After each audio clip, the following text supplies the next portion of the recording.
No ar, Jornal Transamazônica. A notícia mais perto de você. Destaques do dia.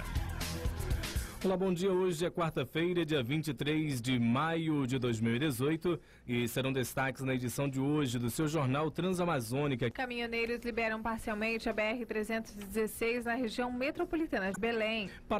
Prefeituras paraenses recebem mais de 21 milhões de reais para educação. Ocupação da UEPA em Paragominas chega ao 5º dia. E Estado tem apenas um policial militar para cada 557 pessoas. IPM baleado na Marambaia não resiste e morre 14 dias após o atentado. Onda de violência volta a assustar a Grande Belém. E no esporte, Vitória ameniza o clima no Vasco. E Carille não é mais o técnico do Corinthians. Essas e outras informações a partir de agora no seu Jornal Transamazônica.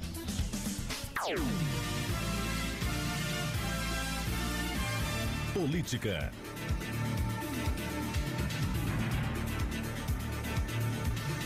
Caminhoneiros liberam parcialmente a BR-316 na região metropolitana de Belém. Após 2 dias de paralisação, caminhoneiros liberaram parcialmente o quilômetro 23 da rodovia 316 em Benevides, região metropolitana de Belém. Passagem é feita em apenas uma faixa, mas segundo a Polícia Rodoviária Federal, não há registro de engarrafamento.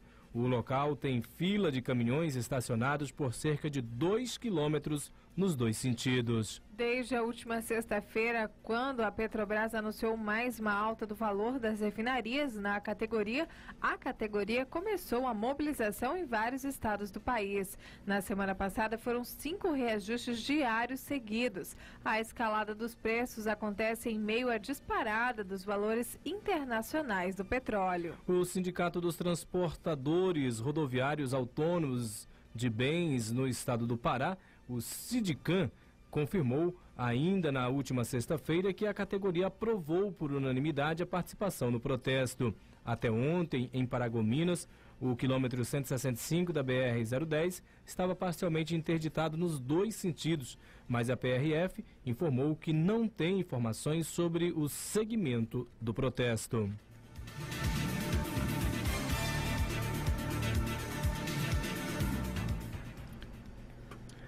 E Defesa Civil de Rurópolis promoverá o curso de Brigada de Incêndio.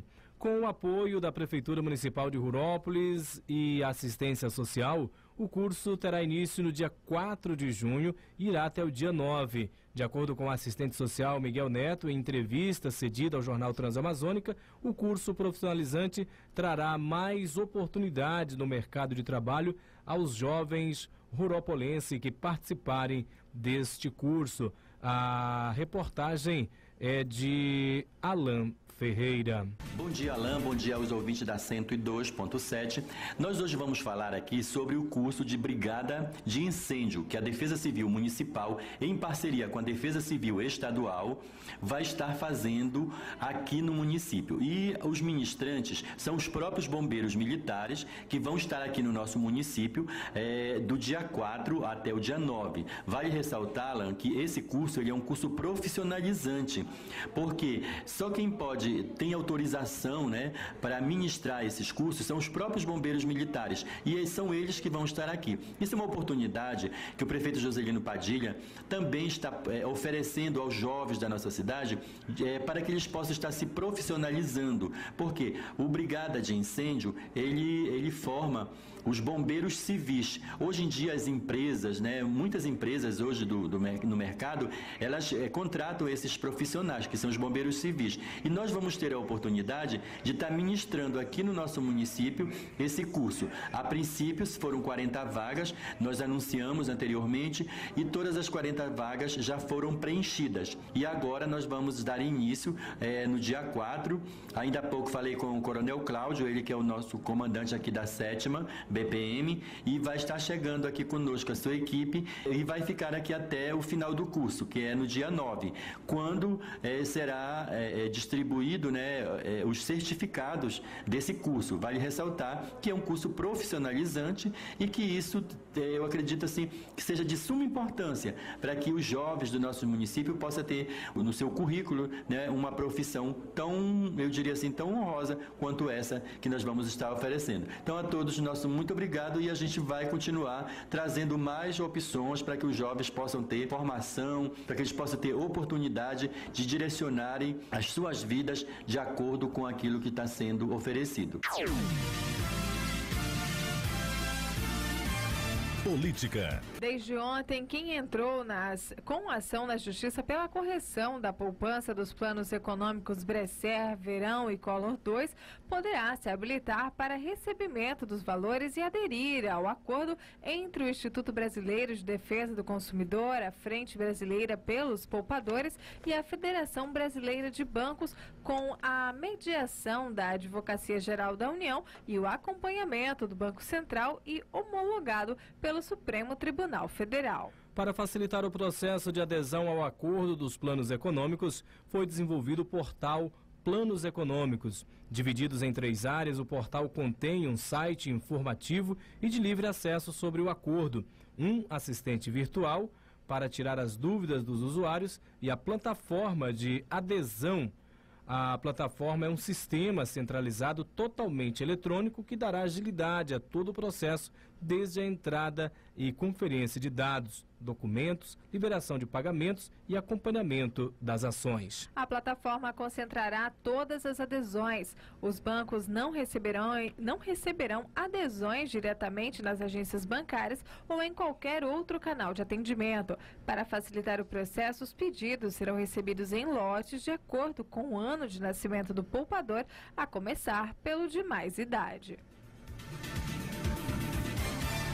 E prefeituras paraenses recebem mais de 21 milhões de reais para a educação. Os prefeitos paraenses que participam da 21ª Marcha a Brasília em defesa dos municípios, Marcha dos Prefeitos, receberão uma boa notícia logo na abertura do evento. O governo federal anunciou a liberação de R$ 21.097.031,86 para auxiliar as prefeituras municipais do Pará a superar dificuldades financeiras emergenciais. No total, 600 milhões foram liberados para mais de 5 mil cidades brasileiras que recebem o Fundo de Participação dos Municípios. O anúncio da liberação foi feito pelo presidente Michel Temer. O montante anunciado faz parte dos 2 bilhões destinados à saúde e à educação, conforme previsto na medida provisória 815, publicada em 29 de dezembro do ano passado. A MP dispõe sobre a prestação do apoio financeiro da União aos entes federativos que recebem o FPM no exercício de 2018. A parcela destinada a cada um dos municípios foi calculada pela Secretaria do Tesouro Nacional com base nas mesmas proporções aplicáveis ao Fundo de Participação do município. O recurso deverá ser utilizado pelas prefeituras com foco na melhoria da aprendizagem dos estudantes. A parcela destinada a cada ente federativo foi calculada nas mesmas proporções aplicáveis ao Fundo de Participação do município, que leva em consideração a população de cada município e a renda per capita de cada estado. A partir dos dados do Instituto Brasileiro de Geografia e Estatística, os recursos distribuídos deverão cobrir despesas e custeio de ações na área educacional, e o MEC orienta que os gestores priorizem as iniciativas previstas no programa Novo Mais Educação, com foco na melhoria da aprendizagem em língua portuguesa e matemática para alunos do ensino fundamental. O uso dos recursos também deverá obedecer o disposto no artigo 70 da Lei de Diretrizes e Bases da Educação, Lei 9.394/96, que prevê a aplicação na manutenção e desenvolvimento do ensino, remuneração e aperfeiçoamento do pessoal, fechamento da folha de pagamento dos professores, aquisição de manutenção, construção e conservação de instalações e equipamentos, aquisição de material didático escolar e manutenção do transporte escolar. Educação. Ocupação da UEAP em Paragominas chega ao 5º dia. Já duram 5 dias a ocupação do campus da Universidade Estadual do Pará, em Paragominas. Cerca de 40 estudantes estão dormindo na unidade e reclamam da estrutura e pedem novos equipamentos, como cadeiras e computadores. A universidade informou que programa uma visita de técnicos em loco e adiantou que está em processo de compra de material. Vamos ficar aqui até que a reitoria dê atenção às nossas pautas. Eles deram uma nota dizendo que enviaram cadeiras, mas isso não é verdade. Eles negam as nossas pautas, disse Isabelle Santos, que é estudante. Se a reitoria acha que 4 computadores e 40 cadeiras vão resolver o problema no nosso campus, estão enganados, completou a universitária. Os problemas são vários e foram conferidos pela reportagem da TV Liberal. Paredes com infiltrações, cadeiras quebradas, aparelhos de ar-condicionados danificados, sem contar com o laboratório que não tem equipamento. Até os reagentes químicos estão fora do prazo de validade. Dos 20 computadores, apenas a metade está funcionando.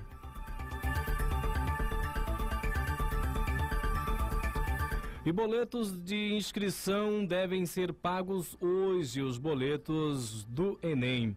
Os boletos da taxa de inscrição do Exame Nacional do Ensino Médio, Enem 2018, no valor de R$ 82,00, devem ser pagos até hoje. Caso o prazo não seja respeitado, o candidato não poderá fazer a prova. De acordo com o Instituto Nacional de Estudos e Pesquisas Educacionais, Anísio Teixeira, o INEP, os bancos levam de 3 a 5 dias para comunicar que o pagamento foi efetuado corretamente.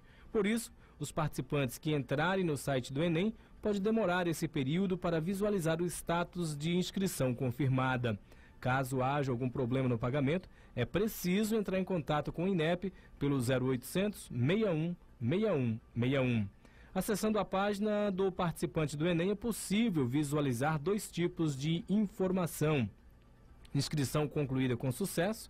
Essa fase aparece com a letra verde para todos os candidatos que já tiveram o pagamento confirmado.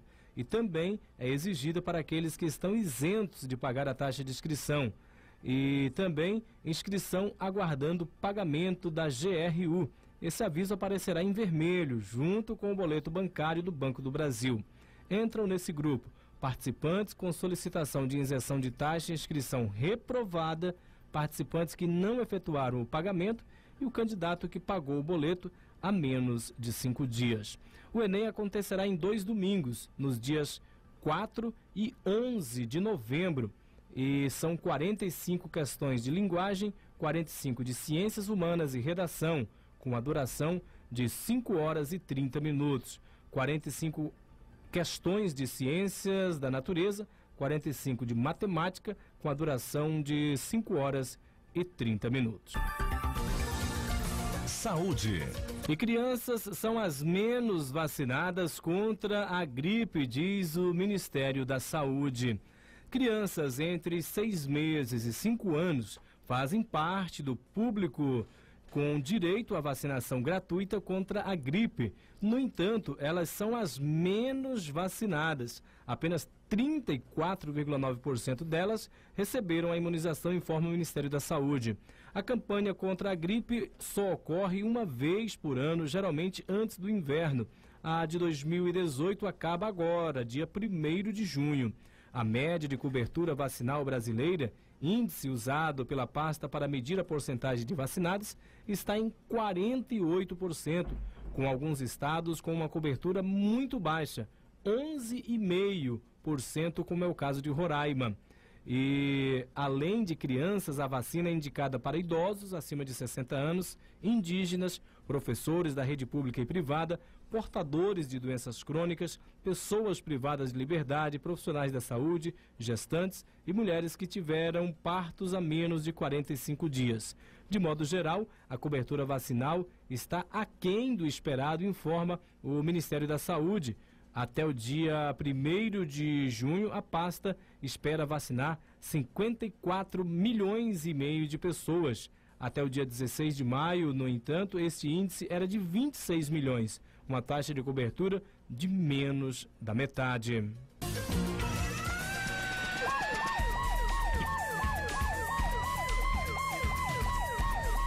Polícia.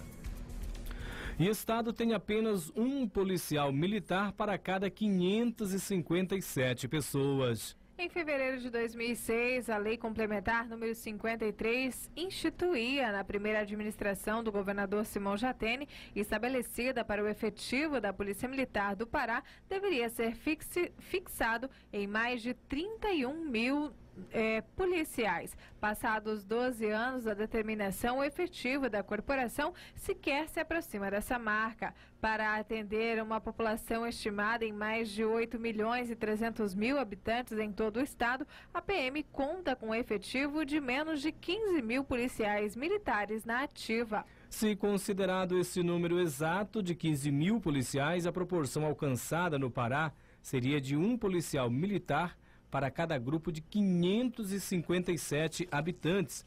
Tal perspectiva fica muito aquém do preconizado pela Organização das Nações Unidas, que considera que a proporção ideal é de um policial para 250 habitantes. Vice-presidente da Associação de Cabos e Soldados Militares do Pará, a cabo Carla Cristina, explica que o efetivo de policiais na ativa não chega nem à metade do preconizado pela lei complementar, porque muitos estão na reserva, outros estão afastados por questões de saúde e alguns estão afastados por estar respondendo a processos administrativos. Além disso, a incidência de policiais militares que perderam a vida assusta e contribui para o agravamento do cenário. Somente em 2018, 26 policiais militares foram assassinados e um morreu de forma violenta em um acidente.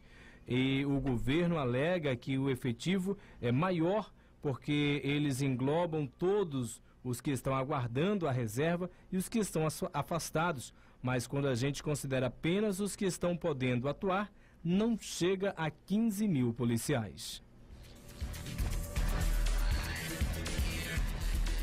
PM baleado na Marambaia não resiste e morre 14 dias após o atentado. O policial militar Geórgio Silva Salame morreu na madrugada de hoje. Ele estava internado há 14 dias no Hospital Metropolitano de Urgência e Emergência, em Ananindeua, após sofrer um atentado no bairro da Marambaia, em Belém. O cabo estava na rua quando foi alvejado por atiradores em um carro. Ele chegou a ser socorrido em estado grave. A violência contra policiais militares segue fazendo vítimas no estado. Geórgio é o 27º PM assassinado somente este ano. Em nota, a Polícia Militar lamentou o falecimento do cabo Geórgio Silva Salame, de 38 anos, 20 deles dedicado à corporação. O militar era lotado no 20º Batalhão e foi vítima de disparos de armas de fogo durante tentativa de roubo no dia 9 de maio.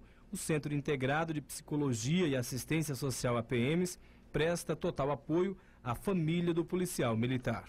Somente ontem, 2 policiais militares morreram. O sargento da PM Sebastião Rosário Miranda morreu no bairro do Mangueirão, em Belém, e o PM estava em uma motocicleta com sua esposa quando foi alvejada na cabeça por 2 criminosos que o aguardavam em uma tocaia. E ainda ontem, um ex-PM também foi morto. Ele havia sido expulso da corporação e foi morto também na região metropolitana de Belém. E onda de violência volta a assustar a população da Grande Belém. Na terça-feira foram registrados 6 homicídios na região metropolitana de Belém. 5 desses homicídios aconteceram em horários próximos entre o final da tarde e o início da noite. Entre os locais dos crimes estão o conjunto Panorama 21, onde um mototaxista foi morto por um homem que saiu de um carro. Em seguida, foi registrado outro crime, onde um homem foi baleado por suspeitos que saíram também de um carro vermelho. Em Marambaia, homens encapuzados saíram de um carro e mataram mais uma pessoa. Em Marituba, um ex-policial militar também foi morto. Já em Belém, o último caso registrado foi a execução em um bairro, onde um ambulante foi alvejado por homens que estavam em uma moto. Com a morte do PM no início da manhã de ontem no bairro do Una, a polícia iniciou uma operação. Várias viaturas percorreram as ruas do bairro. Durante as rondas, a equipe da PM se deparou com um assalto em andamento na rua principal do Conjunto Francisquinho. Segundo a polícia, 2 bandidos estavam em uma moto fazendo assaltos. Houve troca de tiros e um dos criminosos foi baleado e conduzido para o hospital metropolitano. O segundo assaltante conseguiu fugir. A polícia suspeita que a dupla tenha participação na morte do militar Sebastião Rosário Miranda, do 20º Batalhão. Uma cápsula de bala e um capacete foram achados próximos a um portão de uma escola. O local ficava a 500 metros onde o PM foi assassinado. Com episódios violentos em um curto espaço de tempo, moradores de Belém voltaram a sofrer com a onda de violência na cidade. E Polícia Federal prende 2 mulheres em Óbidos com mais de 10 quilos de maconha. As suspeitas ainda tentaram se livrar da bagagem quando perceberam a presença da polícia. Porém, testemunhas viram e indicaram quem estava com a droga. Atuante na Operação Sentinela de Óbidos, no oeste do Pará, a Polícia Federal prendeu na tarde de ontem 2 mulheres que viajavam em uma embarcação que saiu de Manaus com destino a Santarém. Segundo informações da PF, elas estavam carregando uma mochila contendo aproximadamente 10,5 kg da maconha skunk. As suspeitas tentaram se livrar da bagagem quando perceberam a presença da polícia. Porém, testemunhas viram e indicaram quem estava com a droga. Elas assumiram ser as donas da bagagem e foram conduzidas para a delegacia da Polícia Federal de Santarém, onde será lavrado o termo de flagrante delito. A droga foi apreendida e depois será periciada e incinerada.